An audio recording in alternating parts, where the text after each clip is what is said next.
Nosso tema desta noite será a bem-aventurança de quem recebe o perdão. No caso aí, o perdão de Deus. A bem-aventurança de quem recebe o perdão será o nosso tema, baseado no Salmo de número 32. Aí eu vou dar o contexto desse salmo antes da leitura. Ele é um salmo pós-queda de Davi.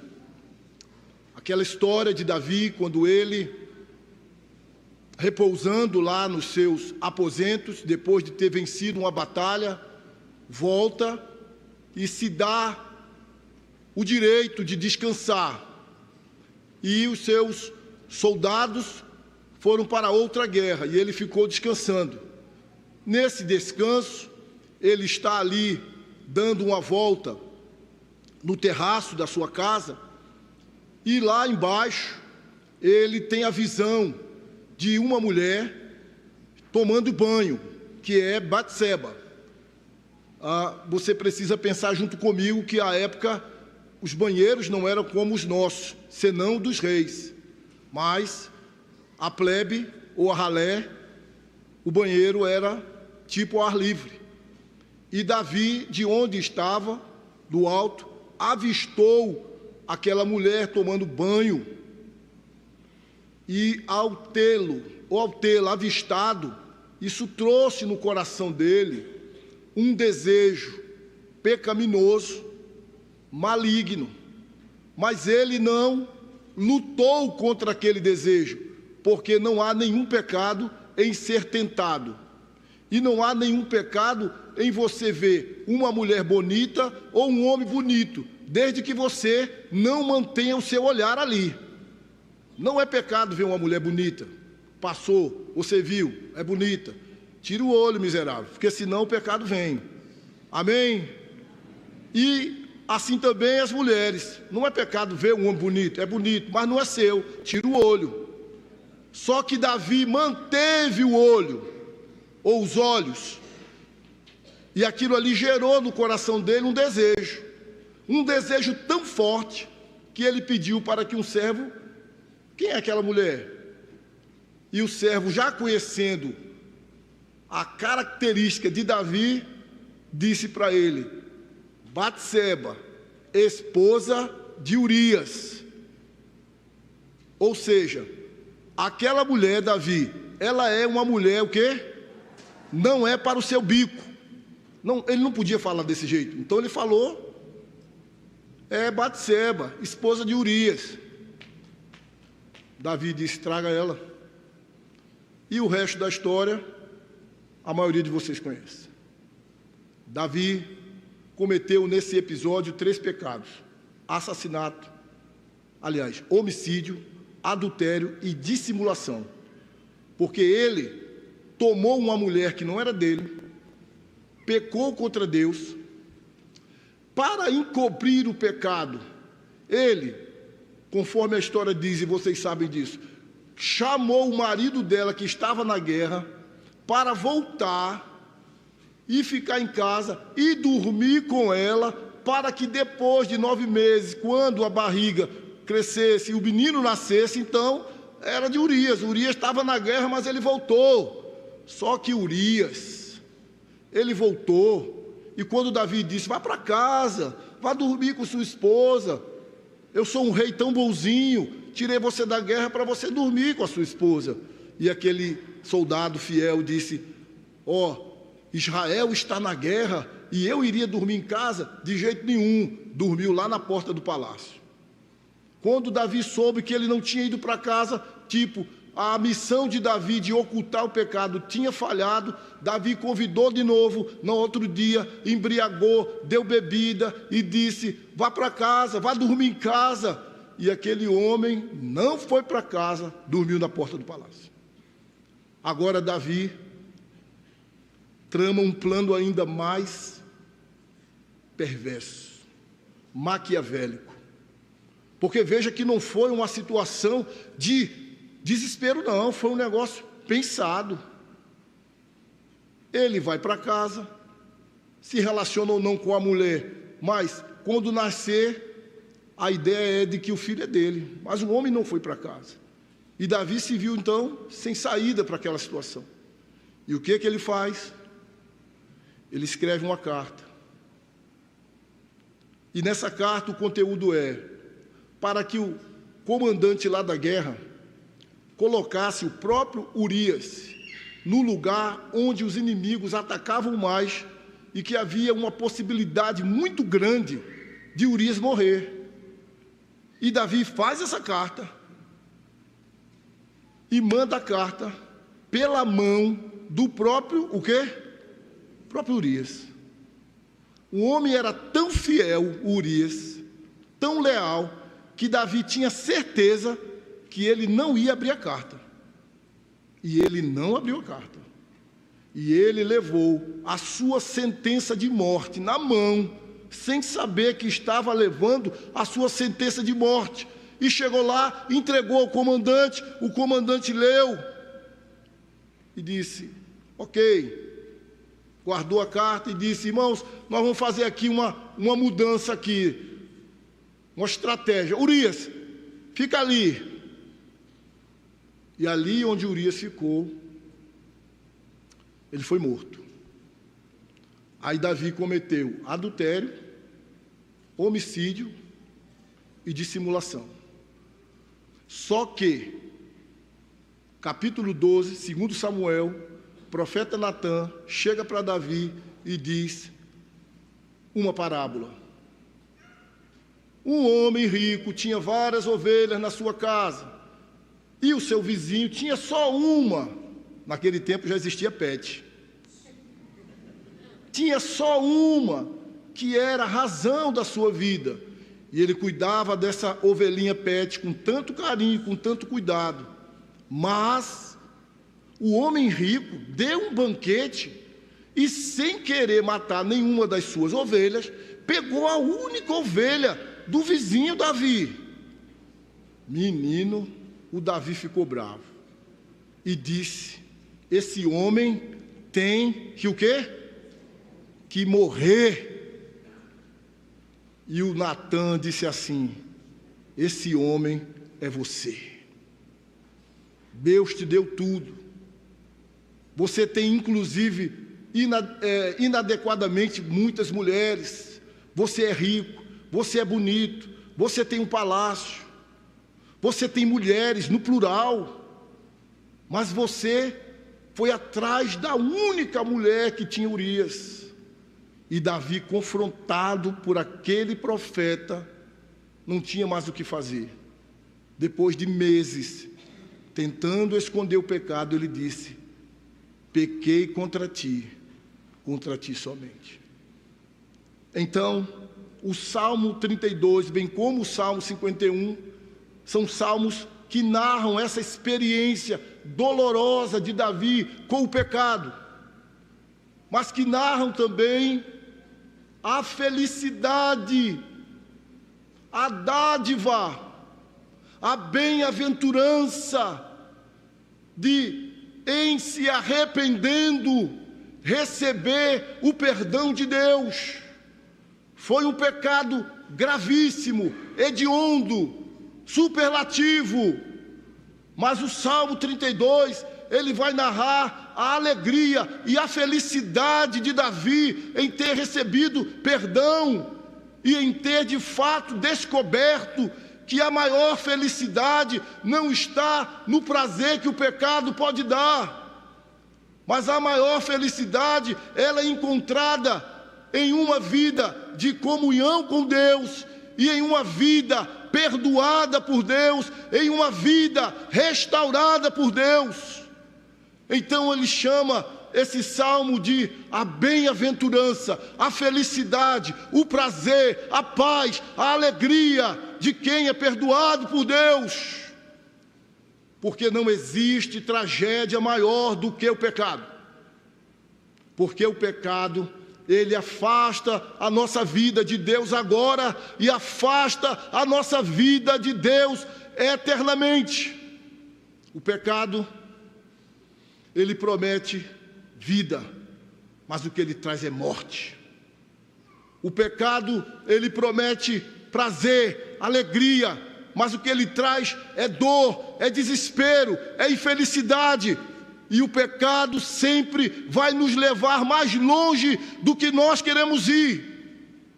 E ele sempre vai cobrar um preço mais caro do que o que nós queremos pagar. Porque o pecado, ele é uma verdadeira desgraça.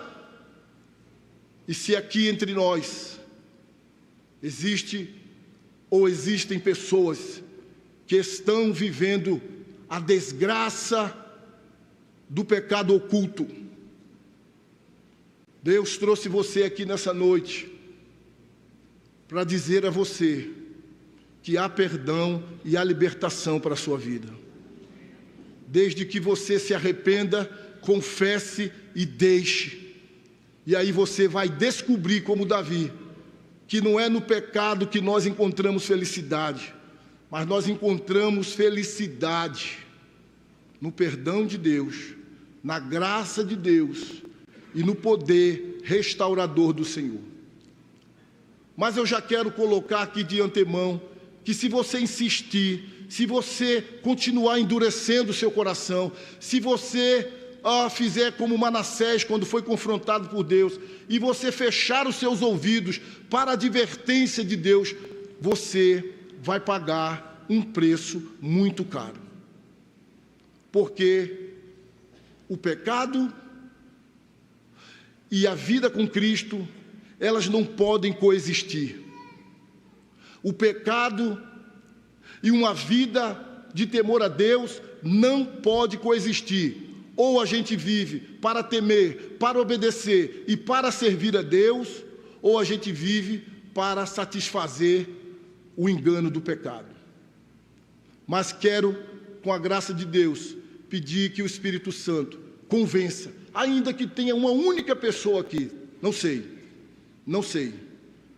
ainda que tenha uma única, que ela está acorrentada, ela está aprisionada, e ela está presa no pecado, e ela não confessa, e ela esconde, joga para debaixo do tapete. Que nessa noite, Deus traga graça, para que haja abandono do pecado e confissão do pecado em nome de Jesus. Bem-aventurado, versículo 1, aquele cuja transgressão, o que é transgressão? Passar dos limites, se tornar um rebelde, se colocar como rebelião diante de Deus, é o que significa transgressão. Bem-aventurado aquele cuja transgressão é perdoada, cujo pecado é coberto, é apagado, é purificado.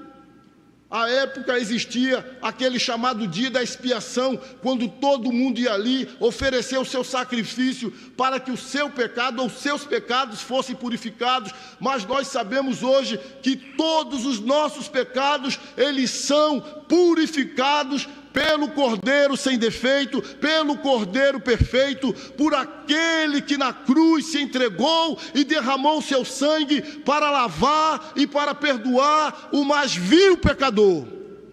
Nós encontramos perdão total, pleno, absoluto na pessoa bendita do Senhor Jesus. E com essa expressão de alegria, Davi está demonstrando alívio. Você sabe o que é uma expressão de alívio, um sentimento de alívio. Mais ou menos quando você vai ao médico e você está em dúvida.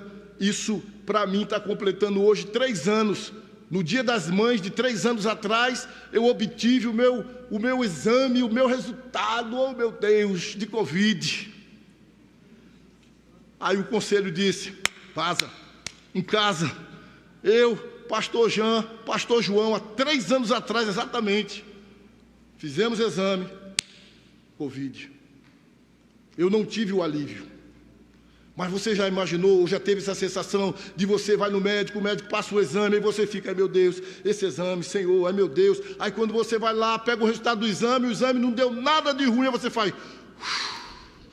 Não é assim, irmão? Sim ou não? Você diz, graças a Deus. O alívio.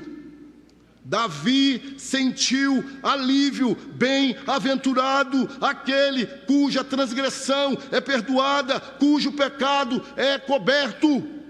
Quando ele recebeu aquele confronto, quando ele recebeu aquela palavra de Natã, ele desarmou e ele confessou.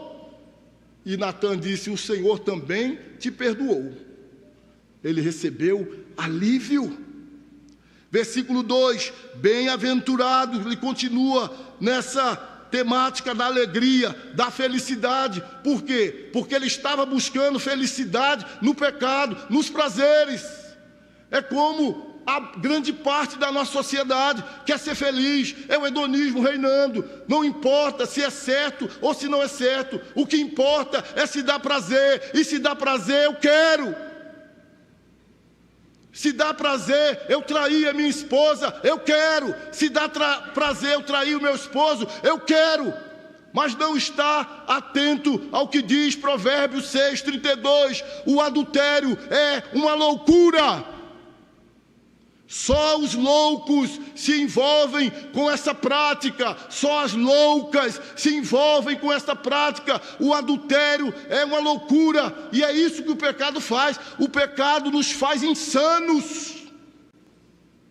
O pecado tira a nossa capacidade de um raciocínio lógico, e nós cegamos, e nós caímos. E foi isso que aconteceu com Davi. Entrou naquela loucura. Versículo 2, bem-aventurado é aquele a quem o Senhor não atribui iniquidade, distorção moral, depravação moral, e em cujo espírito não há engano. Alívio, agora alegria.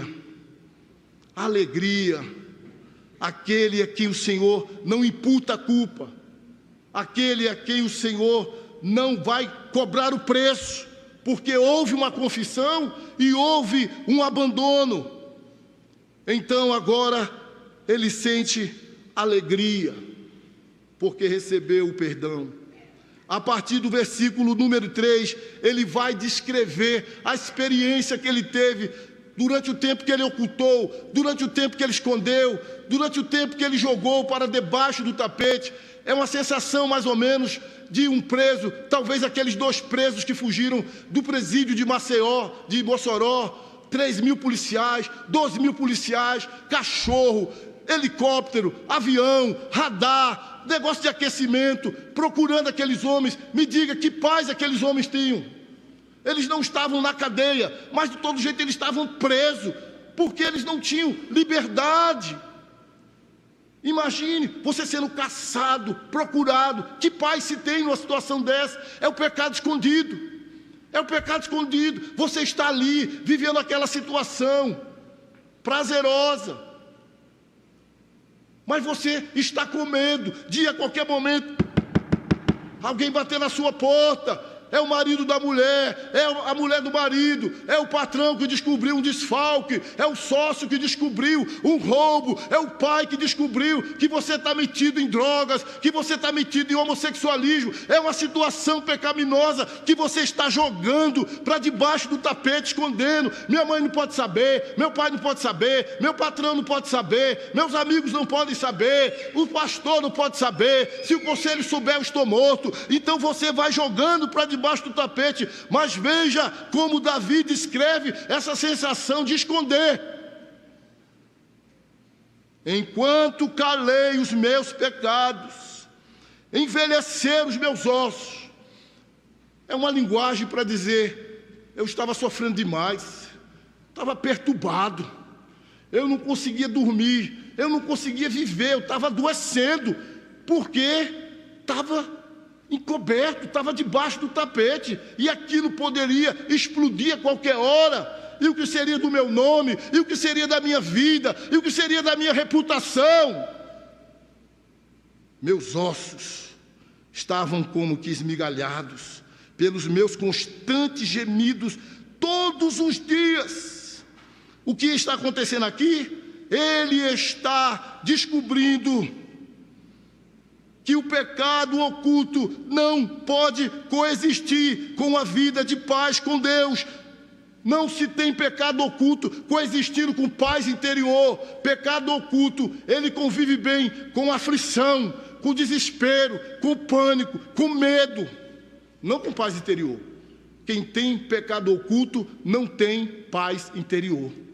E ele está aqui agora, depois de falar do seu alívio, falar da sua alegria, ele está descrevendo a consequência ou as consequências do pecado escondido. Repito: enquanto calei os meus pecados, envelheceram os meus ossos pelos meus constantes gemidos.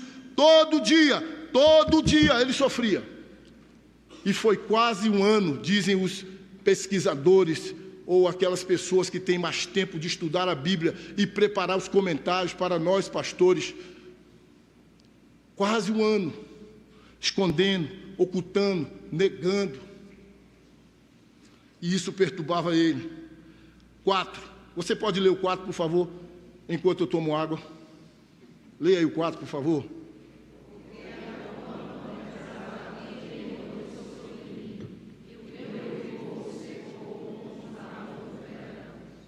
Uma coisa abençoadora e maravilhosa é termos a mão de Deus em nosso favor.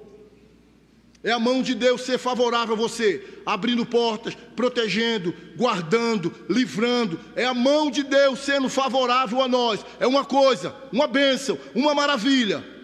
É a vida de José, e o Senhor era com ele, e a mão do Senhor era com ele. Outra coisa é a mão de Deus pesar. Outra coisa é a mão de Deus pesar sobre, é a mão de Deus ser contra, é a mão de Deus ser opositora, é a mão de Deus estar ali punindo, pesando por causa do pecado oculto, porque a tua mão pesava dia e noite. Não era um período do dia, um período da noite, dia e noite a mão do Senhor.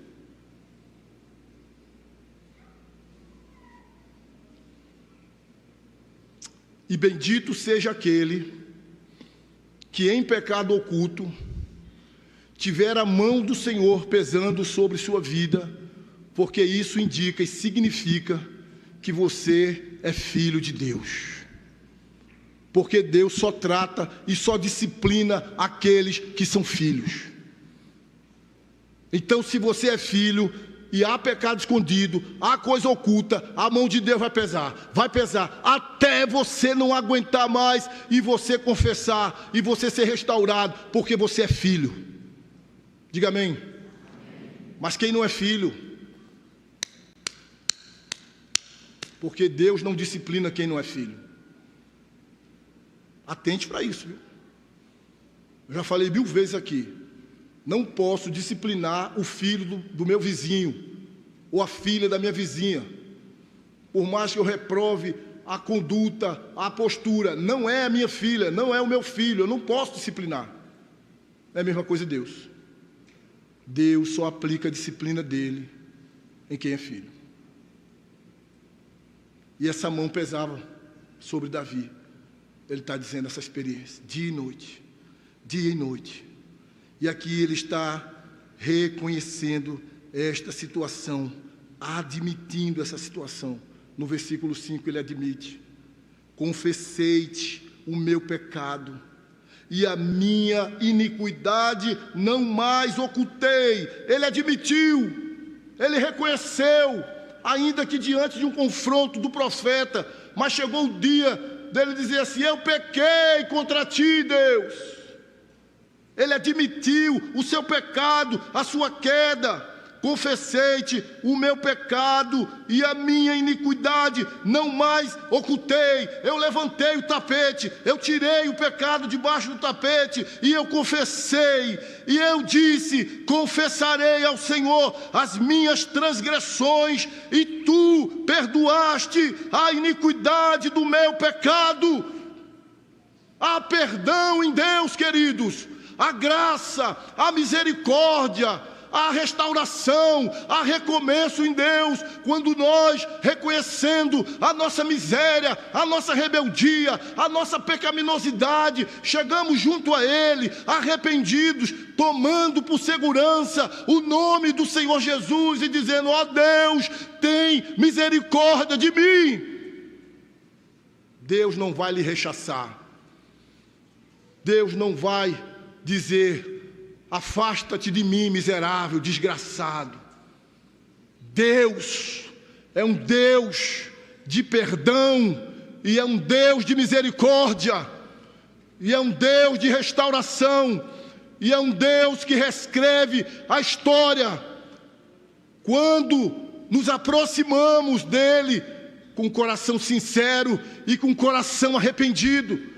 Não sei se tem alguém aqui metido em alguma confusão, mas por maior que seja a sua confusão, se você se arrepender e se você confessar diante de Deus, Ele vai perdoar você, Ele vai ajudar você, Ele vai libertar você, Ele vai restaurar a sua vida. Deus não trouxe você aqui hoje à noite para dizer que você não presta, para dizer que você é um crápula, para dizer que você é um desgraçado, se bem que é, mas Deus trouxe você aqui para dizer que há perdão para você em Cristo Jesus, e que você, em confessando o seu pecado, Ele vai perdoar você, e você vai descobrir que há mais alegria no perdão de Deus do que em qualquer prazer que o pecado possa oferecer.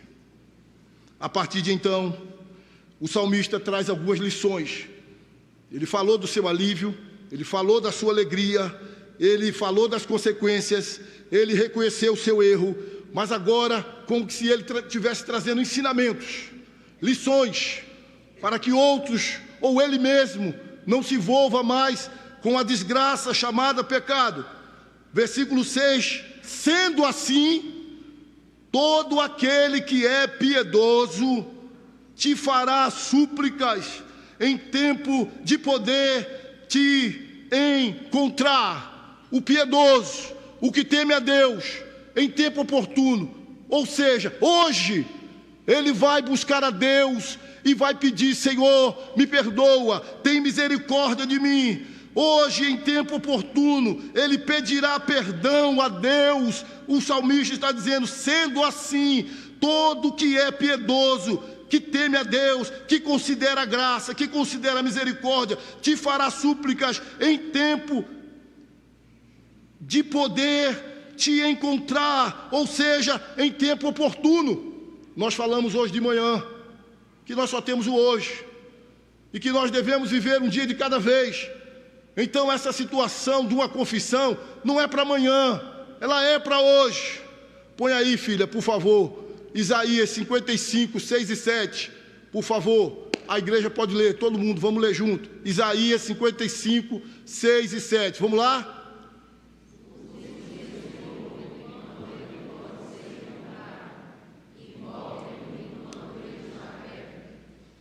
Sete.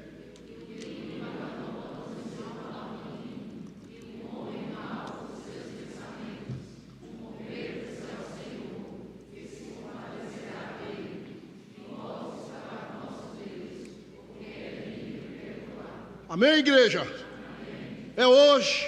Busque o Senhor enquanto há tempo. O ímpio, deixe o seu caminho de impiedade. Volte-se para o Senhor. Busque o Senhor, que é misericordioso e que é rico em perdoar. Deus tem prazer no perdão. Deus não tem prazer em ver a nossa vida esmagada, escravizada pelo pecado.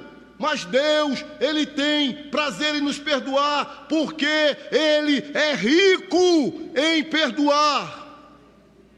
Busque esse perdão em tempo oportuno. Com efeito, quando transbordarem muitas águas, não atingirão.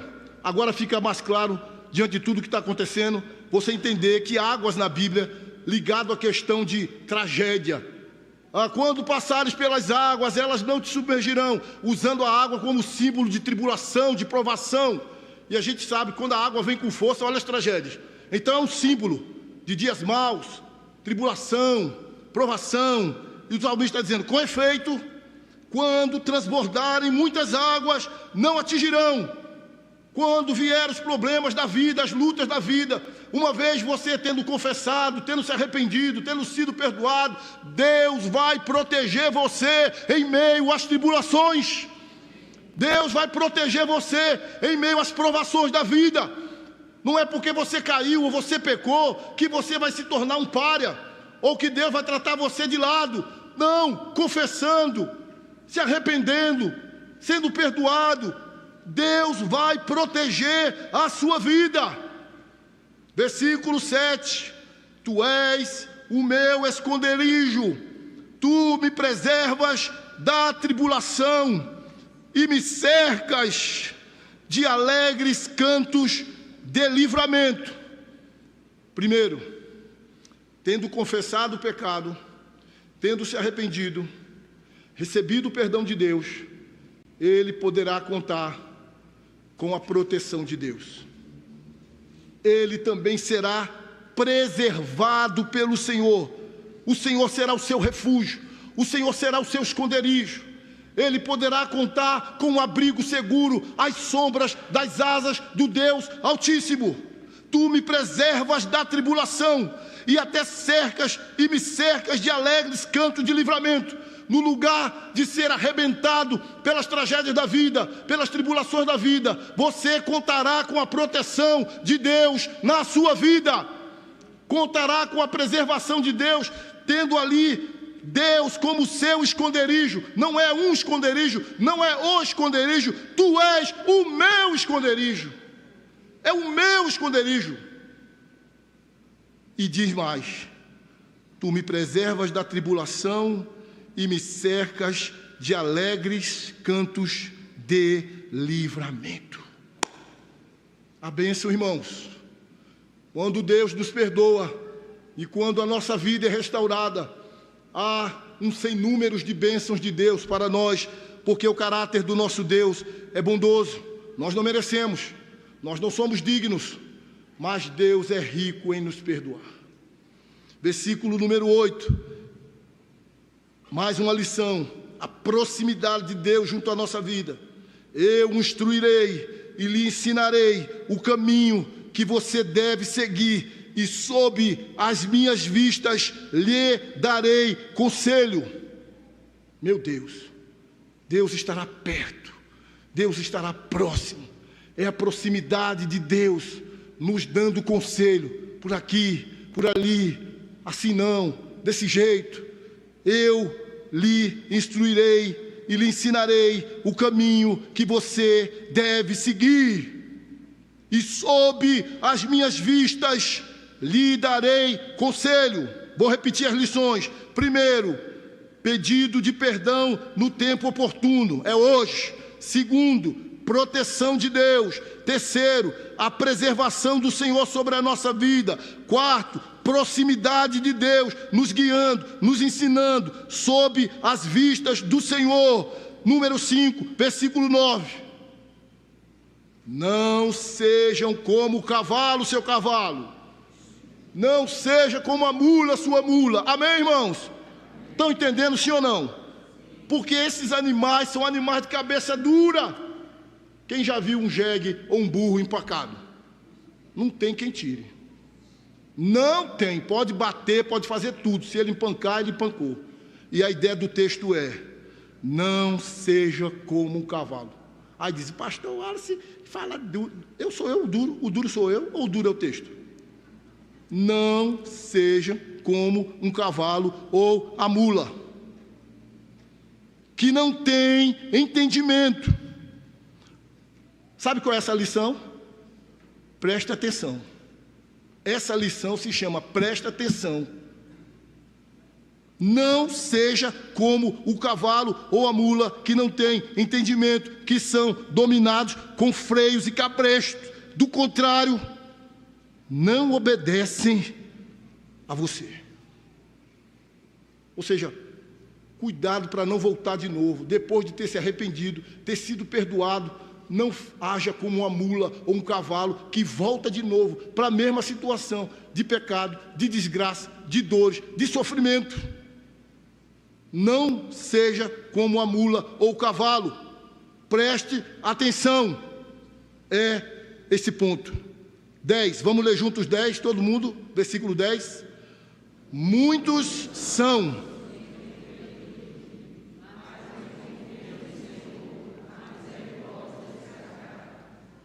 Quem são os ímpios? Os ímpios são aqueles que não têm vida com Deus, que não ligam para Deus. Às vezes estão dentro da igreja, que não têm aliança com Deus. A Bíblia diz que muitos são os sofrimentos do ímpio. Se o ímpio não se converter, se o ímpio não se render, se o ímpio não reconhecer Jesus Cristo como Senhor, o que ele pode aguardar da vida dele são muitos sofrimentos. Há uma distinção entre o ímpio e há uma distinção sobre aqueles que confiam no Senhor e que dependem do Senhor. Então, o que é que o ímpio pode esperar? Muito sofrimento. Mas, conjunção adversativa, o que confia no Senhor, o que é que acontece com ele? A misericórdia o cercará. Diga amém. Amém. Quem tem aliança com Deus, diga amém. Amém. A misericórdia de Deus vai acompanhar a sua vida. E Davi, no Salmo 23, ele disse que todo dia, o quê? Bondade e misericórdia me seguirão. Profeta Jeremias, as causas de nós não sermos consumidos é o fato das misericórdias de Deus se renovarem sobre a nossa vida. Quando? Todo ano? Todo mês? Todas as manhãs. Há uma distinção, irmãos, entre o ímpio e o justo. Entre aqueles que não temem a Deus e aqueles que temem e confiam no Senhor. Para os que confiam no Senhor, misericórdia. Para os que confiam no Senhor, paz. E retomando o assunto da felicidade e da alegria, convidar os irmãos do louvor, por gentileza. Retomando o assunto da alegria e da felicidade, ele fecha o salmo usando 3 palavras da língua hebraica que remetem à questão da alegria, da exultação e do regozijo na nossa língua portuguesa. É como se ele dissesse assim: eu fui procurar prazer no pecado, mas no pecado eu não encontrei prazer, porque o pecado destrói, engana, mata. O pecado custa mais caro do que nós queremos pagar. Ele termina como se ele dissesse: eu encontrei prazer, eu encontrei alegria, quando eu deixei o pecado, quando eu confessei a Deus e quando eu recebi o perdão do Senhor. Ele me deu alegria. Ele me deu prazer. Vamos ler juntos? E preste atenção em 3 palavras aqui que se remetem à questão da felicidade, da alegria, do prazer. Vamos ler juntos o 11. Alegrem-se no Senhor e regozije-se, ó justos. Exultem todos vocês que são retos de coração. Sabe onde está a verdadeira alegria, meus irmãos? Na pessoa bendita do Senhor Jesus. Sabe por que Davi foi perdoado? Porque aquele que também foi chamado de filho de Davi foi à cruz, derramou o seu sangue, deu a sua vida para pagar pelos pecados de todos aqueles que nele crêem. Não só de Davi, mas de Davi, de Joaquim, de Bruno, de Bruna, de Jéssica, de Felipe, de Wallace, de qualquer um que se arrepender e nele crer.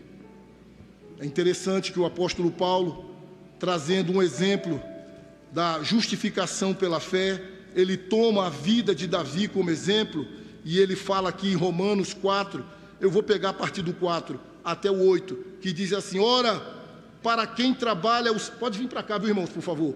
Ora, para quem trabalha, o salário não é considerado como favor, mas como dívida.